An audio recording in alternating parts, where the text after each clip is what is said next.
Hi hello welcome to learning sensity. Okay, இன்றைக்கான வீடியோக்குள்ளே நம்ம பார்க்க இருக்கிறது என்ன அப்படின்னா, போன மாதம் வந்து எஸ்ஐ ஃபிங்கர் பிரிண்ட்கான ஜாப் நோட்டிஃபிகேஷன் வந்து ரிலீஸ் ஆனிச்சு. ஸோ எல்லோரும் அப்ளை பண்ணிகிட்டு இருப்பீங்க, அப்ளை பண்ணவங்களும் இருப்பீங்க.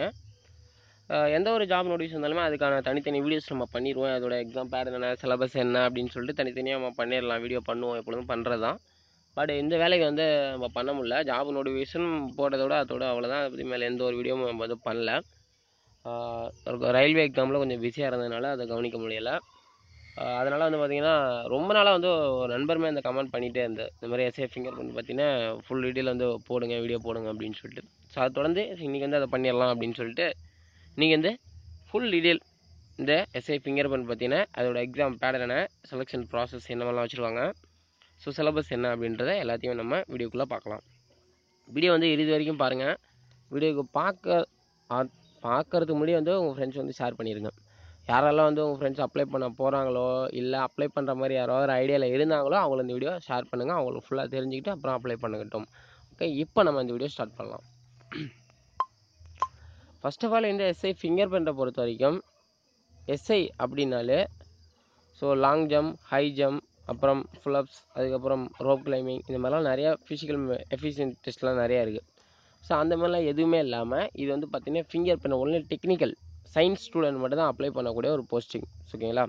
ஸோ அப்படிங்கிற பிரெயினுக்கு மட்டும் தான் இங்கே வந்து உங்களுக்கு வேலையை தவிர மற்றபடிக்கு உங்களுக்கு வந்து ஃபிசிக்கல் வந்து எந்த ஒரு ஒர்க்குமே உங்களுக்கு கிடையாது. ஃபிங்கர் பிரிண்ட் ஓகேங்களா? ஸோ இன்வெஸ்டிகேஷன் அந்த மாதிரியான துறையை சார்ந்த ஒரு இதுதான். ஸோ இந்த ஃபிங்கர் பிரிண்ட் எஸ்ஏ ஃபிங்கர் பிரிண்ட் அப்படின்னு சொல்லக்கூடியது உங்களுக்கு தெரிஞ்ச விஷயம் தான்.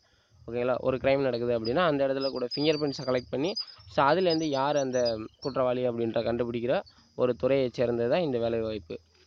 முதல்ல இந்த வேலைவாய்ப்பான என்ன செலெக்ஷன் ப்ராசஸ் என்ன வச்சுருக்காங்க அப்படின்னு பார்த்தோன்னா, ஃபஸ்ட்டு வந்து ரிட்டன் எக்ஸாமினேஷன் உங்களுக்கு வச்சுருக்காங்க. டிஎன்யூஎஸ்ஆர்பியில் ஒன்றும் பெருசாலாம் ஒன்றும் வராது, 100 மார்க்ஸ் தான். அதுலேயும் உங்களுக்கு 80 மார்க்ஸ் தான் நம்ம எழுதுகிற மாதிரி இருக்கும்.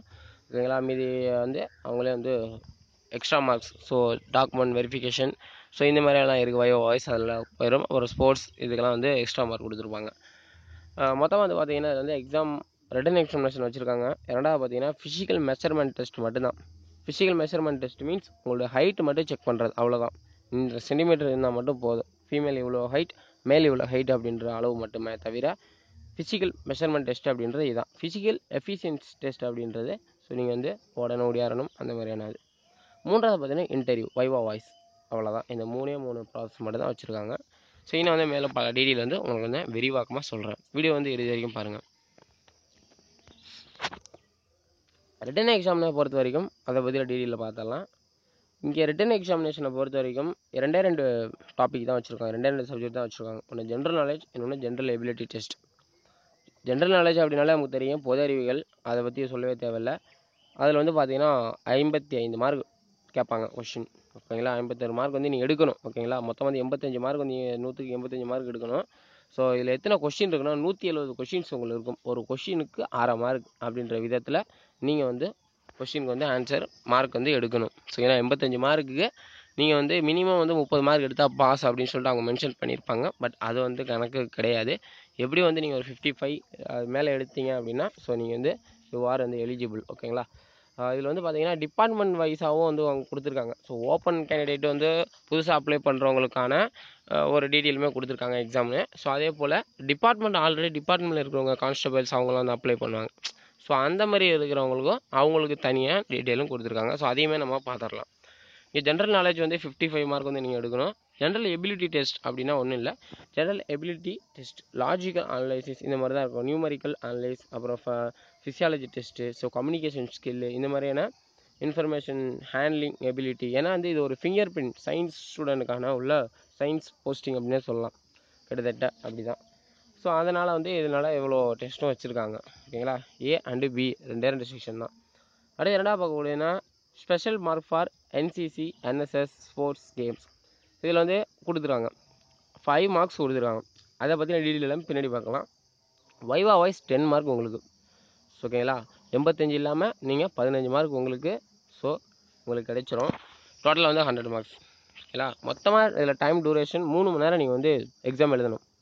3 மணி நேரம் எக்ஸாம் எழுதணும். மொத்தம் ஆப்ஜெக்டிவ் டைப் ஆஃப் கொஷின்ஸாக இருக்கும். 170 கொஷின்ஸ் இருக்கும். ஒரு கொஷினுக்கு 1/2 மார்க் அப்படின்ற விதத்தில் நீங்கள் வந்து 85 மார்க்கு எவ்வளோ மார்க் எடுக்கிறீங்களோ அதை அடிப்படையில் தான் உங்களை வந்து வைவா வாய்ஸ்க்கு வந்து செலக்ட் பண்ணுவாங்க. அடுத்து பார்க்கக்கூடிய டிபார்ட்மெண்ட் கோட்டா. ஸோ அதாவது டிபார்ட்மெண்ட்டுக்குள்ளே இருந்து போகிறவங்களுக்கான டீட்டெயில் அதையும் நம்ம பார்த்துடலாம். ஸோ இந்த டிபார்ட்மெண்ட் வைஸாக உள்ளே போகிறவங்களுக்கு எக்ஸாம் எழுதுகிறவங்களுக்கு அவங்களுக்கு என்ன எக்ஸாமினேஷன் எப்படி இருக்குன்னா ஜென்ரல் நாலேஜ் தான். 45 மார்க் மட்டும்தான். அவங்களுக்கு 55 இருந்துச்சு, இங்கே வந்து 45 இருக்குது. இதில் வந்து என்ன அதிகமாக ஆக்கியிருக்காங்க அப்படின்னா ஜென்ரல் எபிலிட்டி வந்து மார்க்ஸ் வந்து எக்ஸ்ட்ரா ஆட் பண்ணியிருக்காங்க. 10 மார்க்ஸ் 40 மார்க். ஸோ அதில் 45, ஜென்ரல் நாலேஜ் 45, ஜென்ரல் எபிலிட்டியில் 40 மார்க்ஸ். ஸோ ஜென்ரல் எபிலிட்டி டெஸ்ட்டை பொறுத்த வரைக்கும் police administration, crime investigation, basic forensic science, general ability test, அடுத்து நியூமரிக்கல் அனாலிசிஸ், அப்புறம் physiology test, skill and information handling ability, so police administration, crime invest இந்த மாதிரியான questions எல்லாமே general எபிலிட்டிலேருந்து டாப்பிக்கில் வந்து ஆட் பண்ணியிருக்காங்க எக்ஸ்ட்ரா 40 மார்க்ஸு.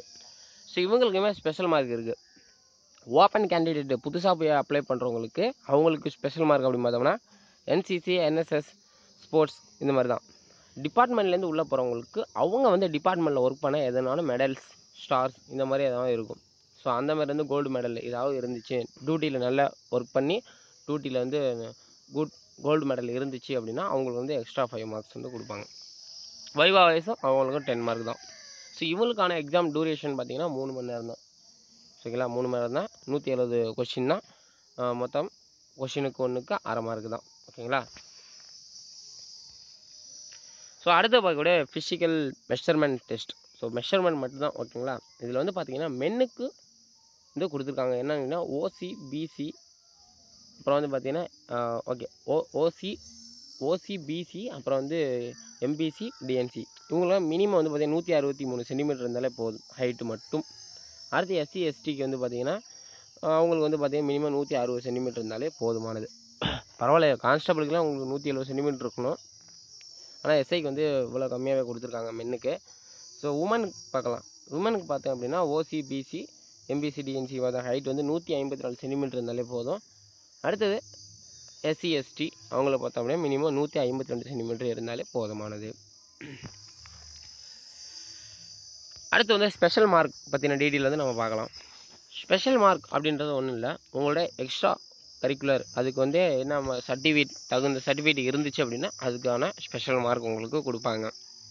ஓகேங்களா. அதை தான் இதில் வந்து பார்த்தீங்கன்னா உங்களுக்கு என்னென்னலாம் வந்து கொடுத்துருக்காங்க. 1 year certificate, membership age certificate உங்கள்கிட்ட இருந்துச்சு அப்படின்னா அரை மார்க். அதாவது என்சிசிக்கு மட்டும் சொல்லிட்டு இருக்கேன். என்சிசியில் வந்து பார்த்தீங்கன்னா நேஷனல் சர்டிஃபிகேட் இருந்துச்சு அப்படின்னா அதுக்கு 1 மார்க். என்எஸ்எஸ் ஓகேங்களா, என்சிசி அண்ட் என்எஸ்எஸ் ரெண்டுமே கொடுத்துருக்காங்க.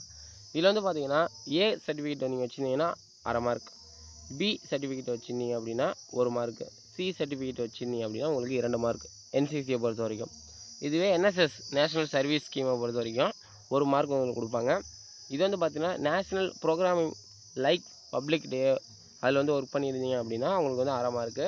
அடுத்து வந்து பார்த்தீங்கன்னா ஸ்டேட் லெவலில் அண்ட் நேஷனல் லெவலில் வந்து என்எஸ்எஸ் சர்டிஃபிகேட் வச்சுருந்தீங்க அப்படின்னா அதுக்கு 1 மார்க்கு. ஓகேங்களா. அடுத்து வந்து ஸ்போர்ட்ஸ் கோட்டா. அது வந்து என்எஸ்எஸ், என்சிசி பார்த்தோம். இது வந்து ஸ்போர்ட்ஸ் கோட்டா. கிட்டத்தட்ட வந்து பார்த்தீங்கன்னா ஒரு 15 வகையான கேம்ஸ் வந்து இதில் கொடுத்துருக்காங்க.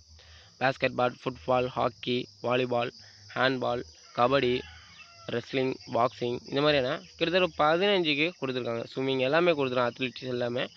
ஸோ இதுக்கெல்லாம் வந்து பார்த்தீங்கன்னா இதுக்கெல்லாம் வந்து எவ்வளோ மார்க் தராங்க அப்படின்ற டீட்டெயிலில் பார்க்கலாம். நீங்கள் வந்து ஸ்கூல் லெவலில் வந்து சர்டிஃபிகேட் வச்சுருந்தீங்க அப்படின்னா ஸ்கூல் லெவலில் ஓகேங்களா, ஸ்கூலில் வந்து டிஸ்ட்ரிக்ட் லெவலில் வந்து சர்டிஃபிகேட் வச்சுருந்தீங்கன்னா அரை மார்க்கு. ஸோ காலேஜில் வந்து பார்த்தீங்கன்னா காலேஜ் வாங்கின சர்டிஃபிகேட் இருந்துச்சுன்னா உங்களுக்கு அரை மார்க்கு. அதே வந்து யூனிவர்சிட்டியில் வாங்கினீங்க அப்படின்னா 1 மார்க்கு. சரிங்களா. அது வந்து டைரக்ட் இன்டர் த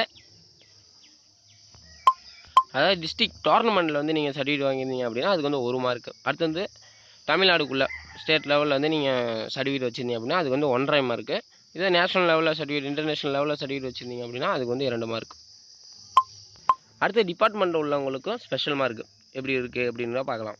ஸோ அவங்க வந்து டியூட்டியில் வந்து நல்லா ஒர்க் பண்ணி அவங்களுக்கான மெடல்ஸ், ஸ்டார்ஸ்லாம் வாங்கியிருப்பாங்க. அதில் வந்து கோல்டு மெடல் வாங்கினவங்களுக்கு 5 மார்க்ஸு, சில்வர் மெடல் வாங்குறவங்களுக்கு 3 மார்க்ஸு. ஸோ அடுத்து பார்த்திங்கன்னா ப்ரோன்ஸ் மெடல் வாங்குறவங்களுக்கு 2 மார்க்ஸ். ஸோ அந்த மாதிரி டிபார்ட்மெண்ட்டில் இருக்கவங்களுக்கு அது வேறு.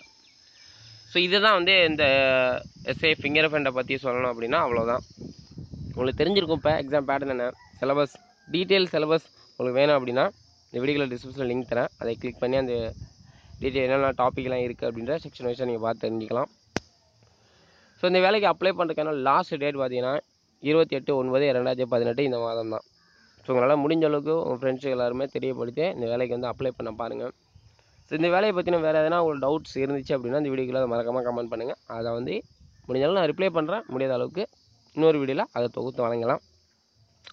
இந்த வீடியோ பிடிச்சிருக்கா பிடிக்கல அப்படின்றா மறக்காமல் இந்த வீடியோக்குள்ள கமெண்ட் பண்ணுங்கள். ஸோ தொடர்ந்து கேட்டுக்கிட்டே இருந்த ஒரு நபர், அவர் யாருன்னு பேர் நான் பார்க்கல. ஸோ நீங்கள் பார்த்துட்டீங்க அப்படின்னா நீங்கள் கமெண்ட் பண்ணலாம். வீடியோ ஷேர் பண்ணுங்கள், லைக் பண்ணுங்கள். மீண்டும் ஒரு பதிவில் சந்திக்கலாம். நன்றி.